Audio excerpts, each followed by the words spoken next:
Halo, selamat pagi anak-anak. Pembelajaran kita pada hari ini kita mempelajari IPA. Kita masuk pada bab 15, yaitu tentang change on physical environment, perubahan lingkungan fisik. Nah, perubahan lingkungan fisik bisa anak-anak lihat pada contoh berikut. Apakah anak-anak tahu ini tempatnya di mana? Ya, betul, ini di Salatiga. Ini adalah lapangan Pancasila Salatiga. Ya. Nah, gambar yang sebelah kiri itu gambar lapangan Pancasila yang dulu. Nah, sekarang sudah berubah menjadi gambar yang sebelah kanan. Nah, di situ terjadi perubahan lingkungan fisik, ya, kenampakannya sudah berubah. Pohonnya sudah tidak ada, bentuk struktur bangunannya juga sudah tidak ada. Ini termasuk perubahan lingkungan fisik. Nah, tapi perubahan ini disebabkan oleh apa? Perubahan ini disebabkan oleh human activities atau kegiatan manusia. Ya, kegiatan manusia dalam rangka memperbaiki atau merubah dan lain sebagainya. Ini manusia, murni kegiatan manusia yang membuat perubahan. Ya. Kemudian kita lihat contoh yang berikutnya. Di sini juga ada perubahan lingkungan fisik. Ya. Yang sebelah kiri ada gambar pemukiman yang masih normal, masih rapi. Kemudian yang sebelah kanan pemukimannya sudah porak-poranda. Ya, ini sama tempatnya. Ini juga namanya perubahan lingkungan fisik. Ya, ini terjadi karena angin, ya, badai. Jadi yang tadinya tertata dengan rapi, pemukimannya sekarang menjadi porak-poranda. Nah, ini bukan manusia penyebabnya, tetapi adalah natural event atau gejala alam. Ya, jadi ada dua penyebab perubahan lingkungan fisik itu, ada dua. Yang pertama adalah human activities atau kegiatan manusia, kemudian yang kedua adalah natural event atau gejala alam.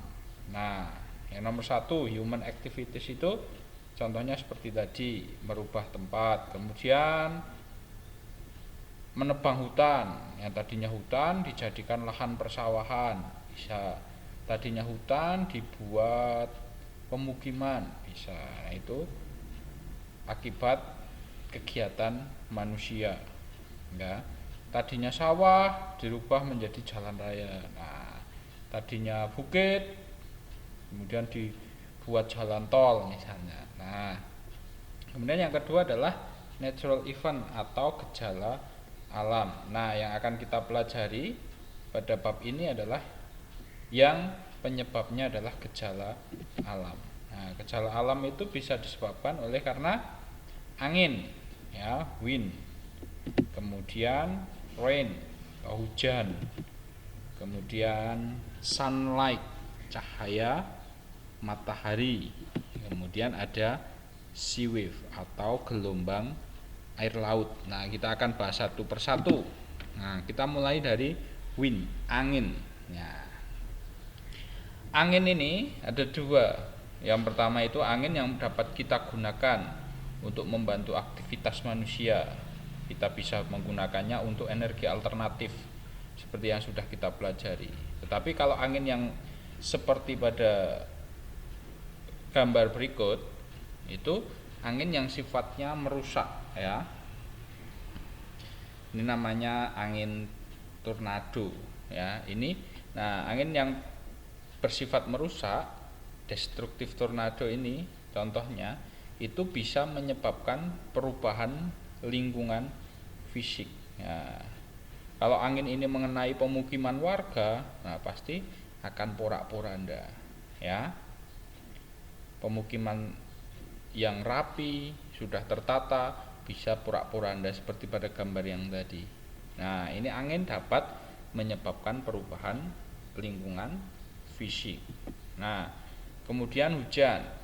Nah, hujan ini juga bisa menyebabkan perubahan lingkungan fisik, apalagi kalau terjadi hujan yang lebat dan terus menerus. Ditambah lagi tidak ada pepohonan. Nah, hujan ini kalau hujan lebat terus menerus, kemudian tanahnya yang terkena air hujan itu gundul, bisa menyebabkan landslide atau tanah longsor. Nah, tanah longsor ini sudah merupakan perubahan lingkungan fisik, ya. Tadinya tanahnya di atas, sekarang sudah longsor. Yang di bawah misalnya ada jalan, jalannya jadi rusak, itu kan berubah. Ya, ini penyebab dari air hujan. Kemudian yang berikutnya karena cahaya matahari, ya. Cahaya matahari juga dapat menyebabkan perubahan lingkungan fisik, apalagi ketika musim kemarau, ya. Musim kemarau, matahari bersinar menghasilkan energi panas yang sangat banyak, akhirnya menyebabkan kekeringan, ya. Nah, seperti gambar berikut. Tadinya banyak ditumbuhi rumput, nah sekarang sudah mulai kering. Nah, itu juga perubahan lingkungan fisik, berubah. Tadinya ada rumput-rumputnya, sekarang tanahnya tidak ada rumput-rumputnya. Ditambah lagi tanahnya retak-retak karena terlalu panas, terkena sinar matahari terus. Nah, itu akibat dari cahaya matahari. Kemudian yang berikutnya adalah penyebab dari gelombang air laut, sea wave, ya.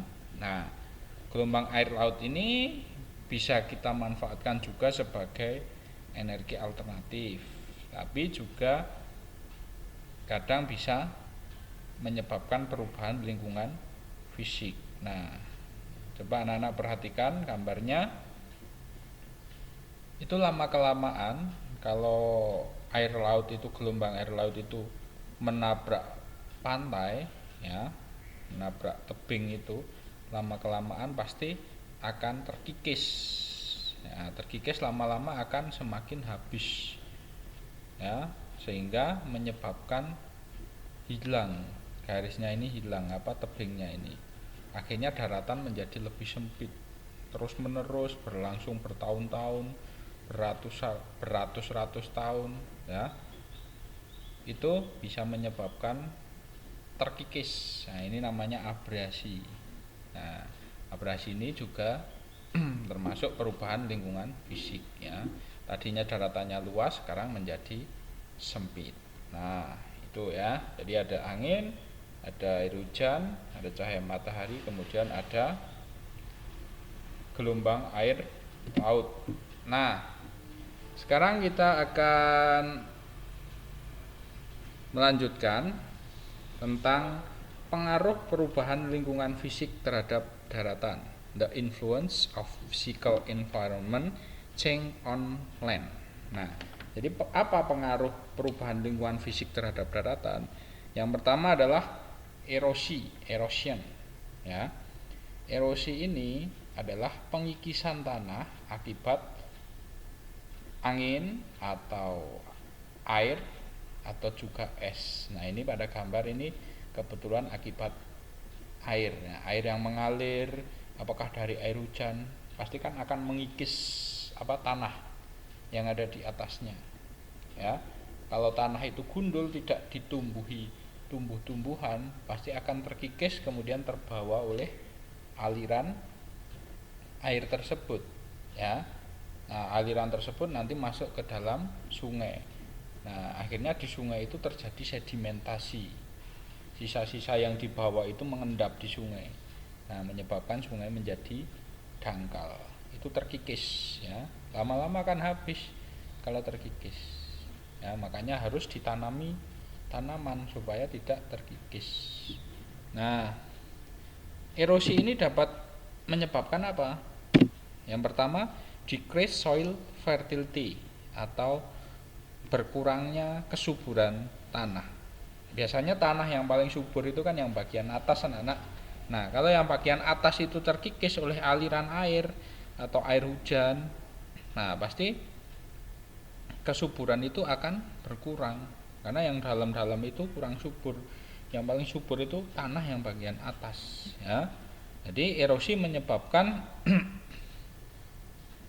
berkurangnya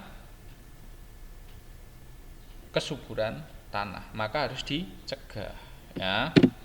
Kemudian menyebabkan apa lagi? Increase the risk of flood, ya, menyebabkan resiko banjir yang tinggi, ya.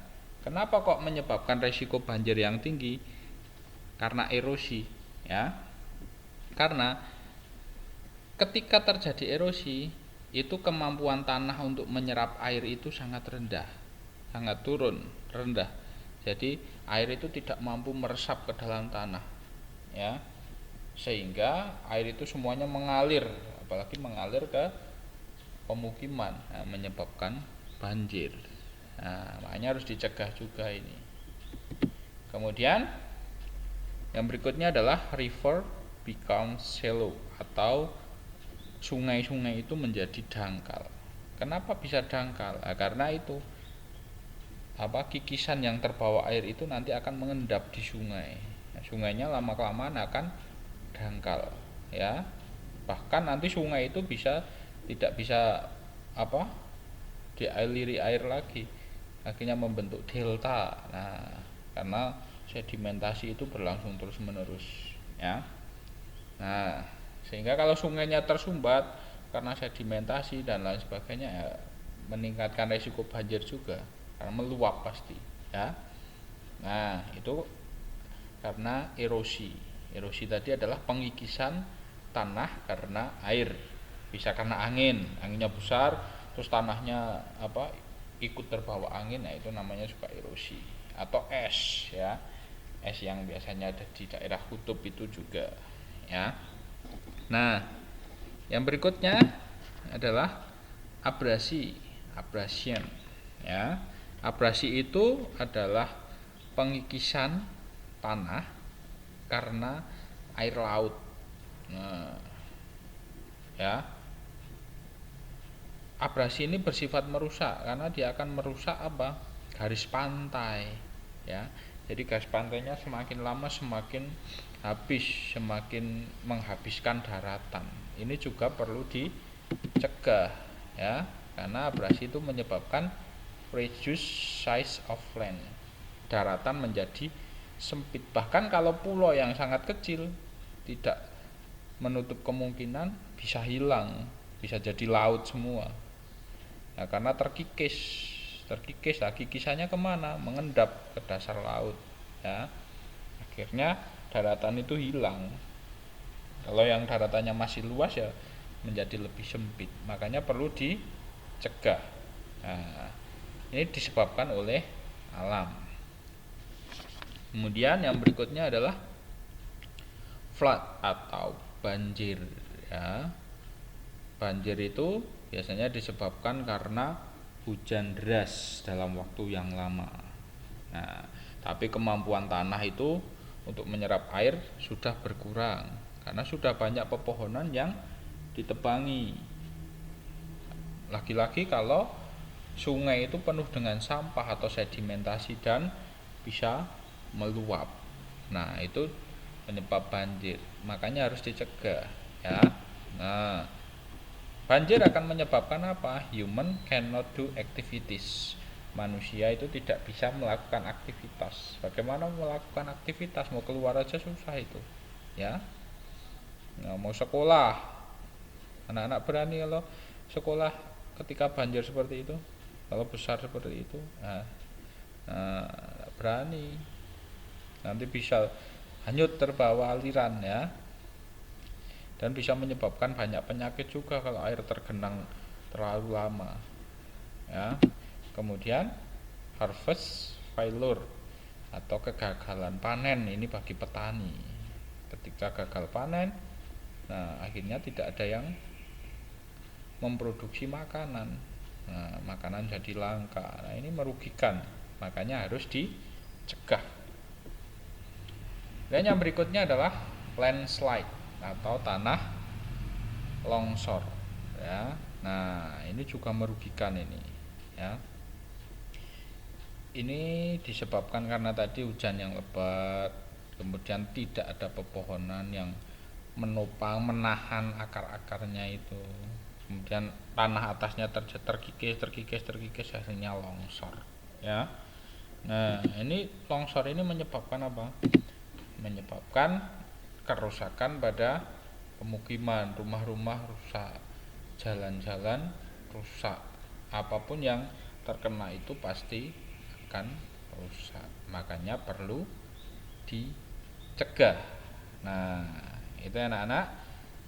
Untuk cara pencegahannya kita akan pelajari pada pertemuan berikutnya ya. Jadi anak-anak yang penting hari ini sudah belajar tentang perubahan lingkungan fisik. Jadi lingkungannya itu berubah itu ada dua penyebab.